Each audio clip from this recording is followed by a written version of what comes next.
incandescent light bulb is a rather simple device. Its base has two metal contacts which connect to a metal filament. The electric current's electrons collide with the atoms in the filament, making them vibrate.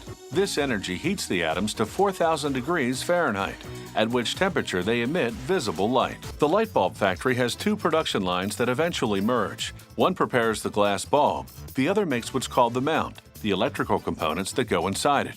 At the start of the mount line, a machine cuts glass tubing into pieces of specific lengths. The cut tubes land on what's called a glazing wheel that runs them through a gas flame for about 7 seconds. This heats the glass enough to smooth the surface.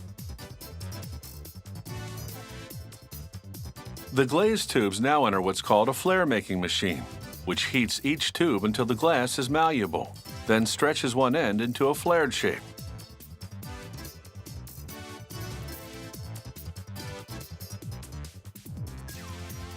The next machine loads two copper lead wires into the flare end.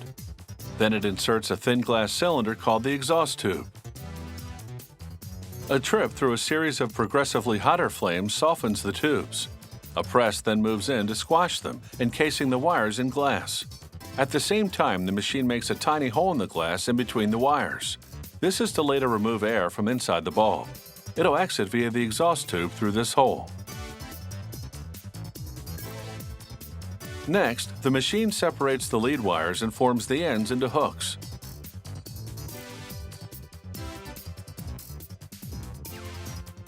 These fasten to the filament, a thin wire coil made of tungsten, a type of metal that holds up well to heat.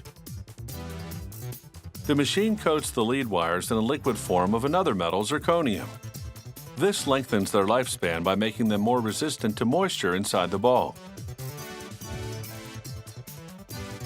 Like the tubes we've just seen, the bulbs are made of an inexpensive type of glass called soda lime glass. A machine stamps the top of each bulb with the voltage, the wattage, and the company logo. Opaque light bulbs are simply clear bulbs with an inside coating of synthetic silica, a white powder. The coating machine charges the bulbs to 30,000 volts. Combined with just the right amount of heat, this electrical charge makes a thin layer of powder cling to the glass. A series of flames evaporates moisture and bakes off any impurities.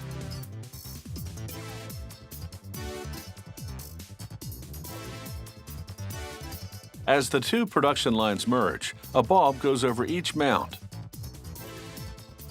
Torches then fuse the flared end of the mount to the neck of the bulb.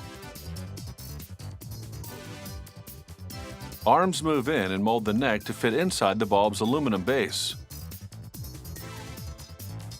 The next machine vacuums out all the air in the bulb and replaces it with pressurized argon gas.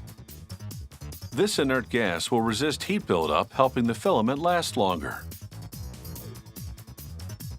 After bending the lead wires out of the way, torches melt and seal off the glass exhaust tube, locking the argon gas inside. The bulb would now be fully functional if connected to an electric current. But it needs a base in order to screw into the socket of a light fixture. The base is made of aluminum.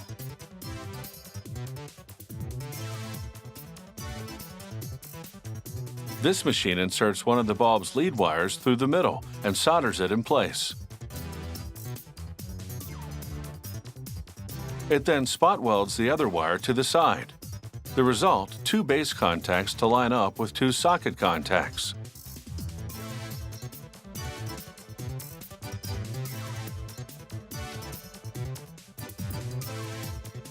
On their way to packaging, the bulbs undergo what's called flash testing. Repeated light-ups using a higher voltage each time. This strengthens the filaments inside, making it less likely to break during shipping.